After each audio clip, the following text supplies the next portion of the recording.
Hey, it's Nicole. And Marina. And we're popping in to say that we're launching a product. The Capsule Collab is our curated box with themed collections. Check us out at thecapsulecollab.com and on Instagram at thecapsulecollab. Welcome back to the Gen 20 podcast. I'm Nicole. And I'm Marina. And today we're talking about the lessons we've learned in almost 7 months of quarantine.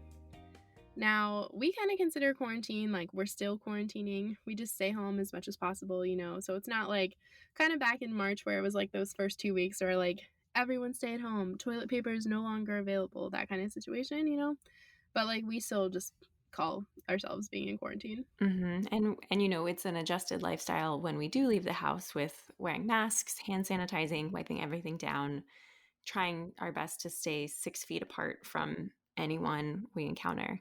So I would say that we've learned a lot in the last 7 months because Nicole started first. You and your husband got sent home from work in early March. Yeah, it was like March 3rd was his company went work from home. And I've been in quarantine since March 12th. So yeah, I would say the number one thing I've learned so far is how I need to check myself with patience. I am a very impatient person, apparently, and it can be very hard, I think, when you don't have a plan or don't really know when the end is in sight of something, when the end of something is in sight. So for me, that really has caught up and gotten me down a lot, and I've had to practice a lot of patience. Yeah, I think that makes sense because it's literally like we have no idea when any of this is going to end or like what things actually look like, and I want to say it was like a tweet or something maybe the other day where someone was like that the US is basically just trying to like learn how to live with the virus, but like other countries are trying to get rid of it. And like that just kind of made me feel a little weird because I mean, from where I'm looking at things, like it's not going to go away, but like we all need to do our part as, responsible citizens to stop the spread as much as possible, but to like protect our businesses as much as possible and our essential workers and things like that. So I also feel like other countries are doing the same thing. They're just like everyone's wearing masks, everyone's distancing. And I mean, like everywhere still has cases, like it's not going away. Right. Friends of mine moved from the US to Vienna a month ago now, and they said, Vienna is further ahead on the timeline because I guess they got cases first, but also Austrians and Germans are very good at following rules. It's a very like rule abiding location. So everyone is like good at adhering to the strict,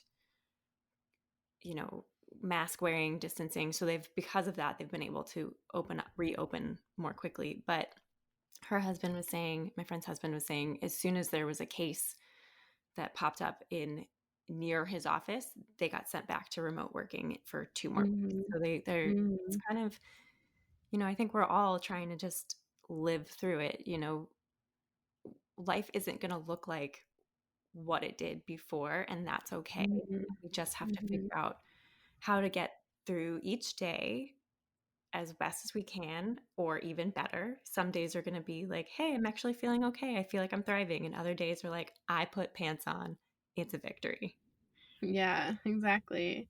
Yeah, and it's just like, I feel like when we kind of first entered the first like 2 weeks of quarantine, like, I mean, it's like, okay, 2 weeks, like we can be productive, we can do whatever. And like, then it's sort of like, okay, well, it didn't stop after 2 weeks. Like here where I live, our stay-at-home orders got extended through May.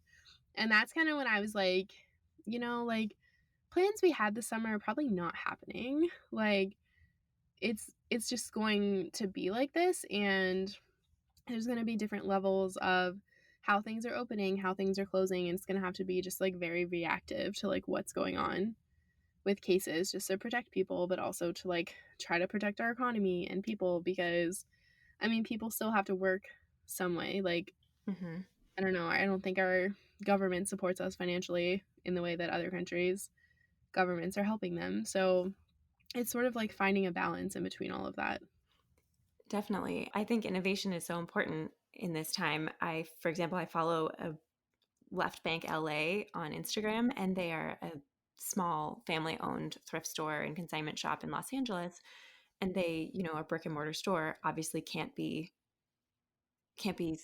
going about their normal days, but they've been able to keep their employees working because they have everyone come in and grab clothes, and they do virtual sales where they have the employee, each a different employee every day, curate outfits and sell them through the Instagram stories, which I think is so cool. And it has helped me in my fashion curiosities because I am seeing Mhm. how you might wear something, and it made me feel like, oh, I could find way more things than if I had just walked into a thrift store and been kind of overwhelmed by all the options.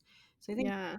innovation is a really, like, just thinking, how can we do things differently? How can we solve problems creatively? That's really important for this time.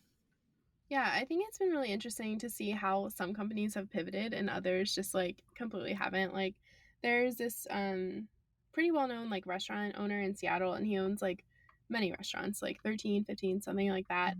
And literally like right after like the first stay-at-home order started, he was like, I'm closing all my restaurants. Like he just closed them down.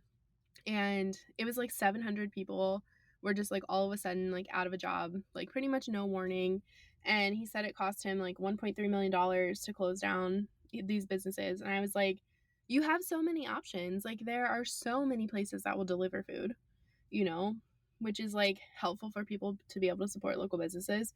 It's helpful for people to be able to deliver food in a safe way, like you could do curbside pickup. Like there's a lot of options, but instead it was like literally just like Like a knee jerk closed. reaction. Yeah, we're not doing this anymore. And like most of his restaurants are still closed Wow. and months later. And like I don't know if they're ever gonna open back up. Like it's very confusing to me, but it's also so fascinating, like you said, how a bunch of other companies are like changing and pivoting and figuring out how to bring their businesses online and sell in different ways and like still continue to reach customers and help people and do all these different things where like the pandemic kind of just turned everything on its head.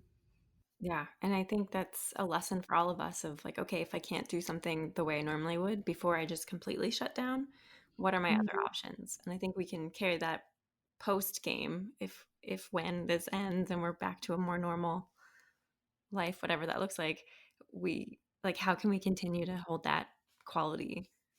Yeah, so kind of diving into a little more of our like personal lessons that we've learned. I think we've both kind of learned that self-care is so important.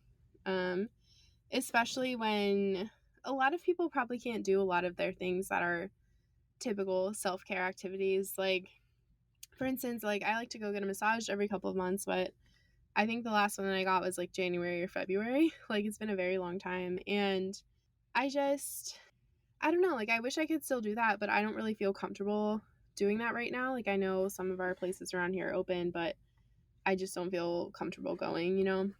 So it's just having to like realize like what self-care really means for me and how I need to make sure I'm building that into like my day, my week, my month.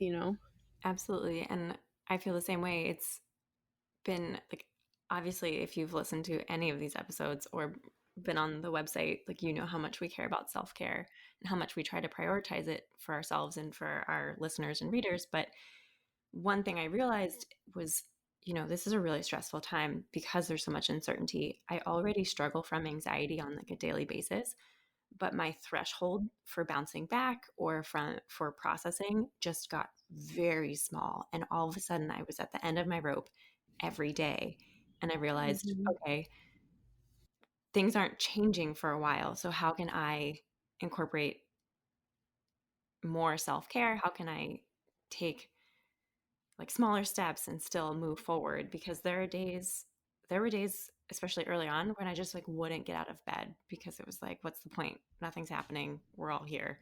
And that's, Mhm. it doesn't make me feel good, but I also had to realize that like it's okay to take more breaks and to need more downtime. And I know everyone kind of hit the like too much Zoom call fatigue, where I finally was like, hey, I love my friends, I want to talk to you, but I can't get on the call this week. Like, I miss you Mhm. guys, hope you're well. So like setting, and then I had to learn to set boundaries so that I wasn't extending myself in the effort to like try to keep up because Mhm. I couldn't keep up. Yeah. Yeah, I agree with that. It's like such a balance, I feel, of trying, to still talk to people and still stay connected because I mean, I think it's really important that we do still stay connected to each other in ways that we can. But also there is kind of this like extra stress that builds when you're like, okay, well, I have this today at 1, I have this today at 4, I have this at 5. I have like all this work stuff I get done. Like you still need to like protect your time, Mm-hmm. whether it's like work time, personal time, social time. And it's like it's totally fine if you're like, sorry, I can't because you are on your own schedule tonight.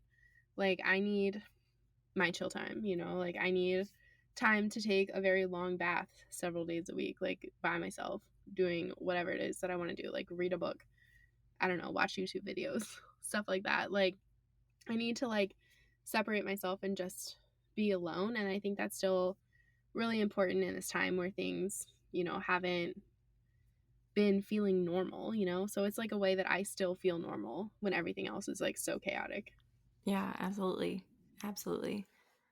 And yeah, kind of going on with that, it's like for me, I've also realized that having a schedule is still so important to me. Like I have well, I guess he's like 20 months old now, but a 20-month-old son. And so he has like a like I mean, we're not super strict with his schedule, but it's like he wakes up at some point in the morning and then he has to have breakfast and then he has like playtime and active time and like some learning time and then he has lunch and then he has a nap and then he has a snack and then more like playtime, active time, learning time, blah blah blah blah, dinner, whatever, family time, bedtime. Like so we have that kind of like built in schedule, which I feel like has really helped me not to like completely go off the rails. Yeah, I also subscribe to her son's routine and do the same thing. Yeah. I mean, it's not a bad schedule, I It's must say. not a bad way to live. Yeah, and I think that has helped me too when we first started in March, I was still working. So that was kind of a built-in like I had to clock in, I was at my desk or at my laptop because sometimes would work from my bed.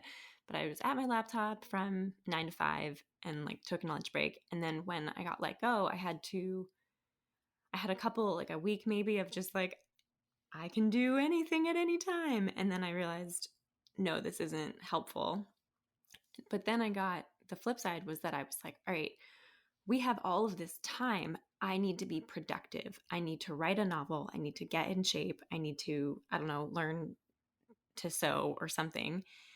And I realized I was just driving myself nuts because while we do have this like weird amount of time, it's during a global pandemic.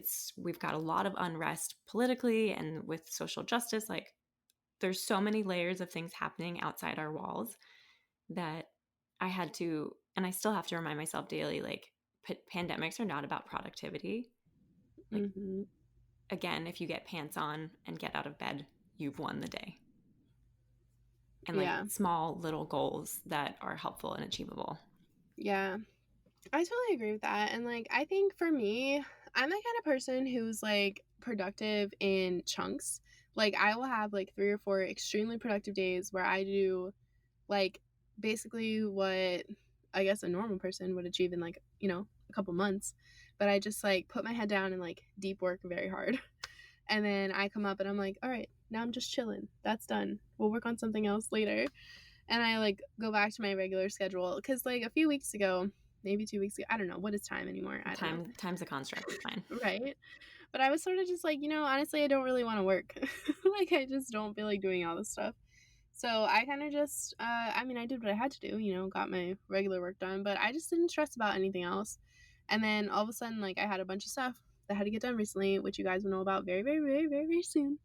Yay. And big, big, exciting things coming. But I just like did all this stuff in like a very short period of time. And it's like things that I feel like could have taken me weeks if I like spread them out. And I mean, they still need some refinement, don't get me wrong. Like, it's not perfect. But like, I don't know, that for me is just something like that's just how I feel like I work best. So I don't always feel like I have to be like so productive. Like, I'm like, yeah, we have downtime, we have, heavy work time. I just kind of flow with my energy and see where that's at. So I feel like that's been helpful for me.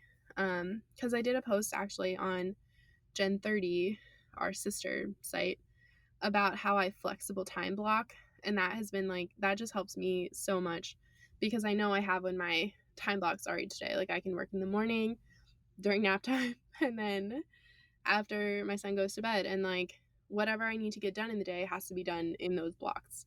So that's how I like flexible time block. And that's how I keep myself kind of on track of what I need to do. And I just don't take too many blocks where I don't work towards something on my to-do list. Like if I have one chill time every day, it's fine.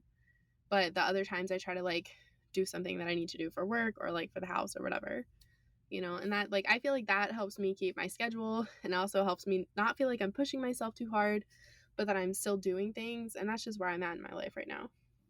Yeah, definitely. I know that for myself, I do better with some kind of structure, and I was trying to maintain a 9 to 5 post being let go, and I found myself just like really, really lethargic and really struggling. And so I was talking to Nicole about it, and she was telling me about her time block. So I've also leaned into the like find your flow. And so I don't always start working before 10 a.m., but that's okay because I will work in these like when I have these weird bursts of energy, and I'll sit down and do all this stuff that would have taken me a day in like 2 hours. And I Mm-hmm. feel, and it's helped me feel less guilty about taking downtime because we can't, like, everything is already so hard, guys. We can't be hard on ourselves right now. Mm-hmm. Yeah. Yeah, and I also don't think that we can be in these like periods of work 24/7 or like rest 24/7 constantly. Like I feel like we need to each kind of maintain our own balance that like works well for us, Absolutely. which possibly looks different for everyone. So, yeah. And I kind of mentioned it earlier, but like one really important lesson I learned that I, have been learning every day for years is the importance of boundaries and saying, I can't, I can't get on the Zoom call. I can't do this or that, but also saying, hey, I'm not comfortable meeting up with you because I don't, it's a weird situation when you have to maybe not hang out with your friends or family because you don't feel like you trust how they're quarantining, because everyone is approaching it differently, and that's fine for the most part. But learning to put those boundaries of like, no, sorry, I live with my mom and she's in great health, but she's at risk, so I can't be as casual as some of my other friends might be able to because they live alone. And so that has put a new element on social gatherings, even small ones, where there's like a few friends I will hang out with because I know that they don't hang out with anyone other than me. And so it's like we have our own little group and we do outdoor activities separated and like don't touch. But it's Mhm. that was a really important thing to realize, like, oh, I can tell people kind of not a, it's not a mean thing, but it feels mean, but it's, I can tell people no, I can tell people what I need from them. And Mhm. I'm definitely carrying that forward because it's something I wish I had known 10 years ago. Mhm. Yeah, it's like interesting how much easier it is to set boundaries when you like have to, you know, like when Hmm. your health or someone close to you's health is like, you know, in danger versus like when you're just kind of like, well, I just don't want to. Right. So how do I tell someone that? When I was in my early 20s and living in New York, I rarely wanted to go to bars because I hate crowds, but I couldn't, like, I wanted to meet people and wanted to hang out with the friends I had, so I would just make myself uncomfortable. And now it's like, well, I definitely can't hang out in crowds, so you like looking back, it's like, well, I probably could have said, hey, instead of going to this crowded dark bar, why don't we do this other option? Yeah, I think that makes a lot of sense. And like crowds, never again. Never again, guys. But I think, the whole point of this is that we're always learning and growing, and some days we're surviving and some days we're thriving. But I think for me, it's been helpful to look for the silver linings, because some days it's hard to be hopeful, but you can look back and see that you've learned like good things even during this hard, terrible, weird time. Yeah, and I think that giving yourself to look for like things to look forward to is also really important. Like for me, I like to know like I'm like, hey, you know, we're gonna order from our favorite pizza place on Friday or whatever. Like I think just having those small things to look forward to also really helps me not to feel as stressed and to like kind of have a little sense of, things feeling normal. So, yeah, I think just, setting things on your calendar that you look forward to, like not like major obligations, but like, just things to perk up your mood, put a smile on your face. Yeah, like switch it up in a very small way. Like plan a craft night where you just, instead of sitting on the couch watching Netflix, you listen to music and color or something. Mhm. Something that's just a little different that won't take you too far out of your comfort zone. Mhm.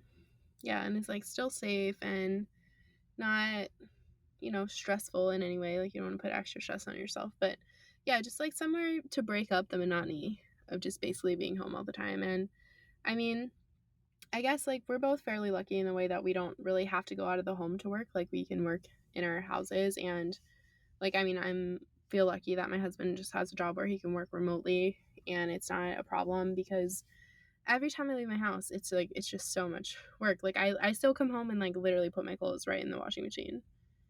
Like just because, just in case, like I don't know. Hmm. So, like even those like small errands can feel very stressful. So, in a time where literally everything is just so chaotic, it's just nice to have things that still bring you joy and like something else to focus on. Exactly.